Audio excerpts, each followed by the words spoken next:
Mon père m'interpella. À genoux devant lui, comme le dit la tradition chez nous, il m'annonce sans langue de bois que je dois être mariée la semaine prochaine. La nouvelle m'a atteinte comme un coup de poignard. C'était ce jour-là, la fin de mes rêves de femme avocate. Il fallait désormais fuir et rejoindre une cousine intellectuelle qui m'a gardée inaperçue. J'ai donc continué clandestinement les études jusqu'en terminale littéraire. Un jour, je fus malheureusement découverte par mon père lui-même, qui m'a ramenée de force à la maison.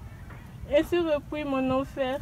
C'est alors que je me suis offerte à un jeune homme qui m'a enceintée pour constituer une barrière à ce mariage avec ce vieil homme où je serai la 4e femme.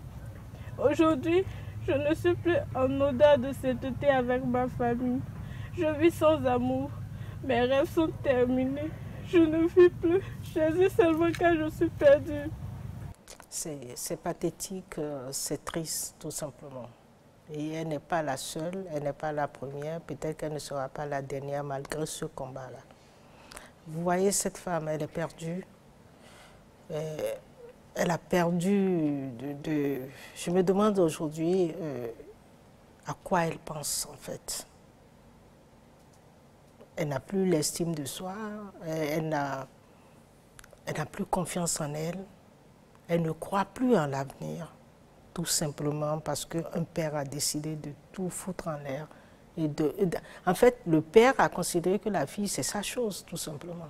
Si on l'avait considéré comme un être humain, quelqu'un qui peut s'exprimer, qui peut dire sa volonté, ce qu'elle veut faire de sa vie, on n'en serait pas là.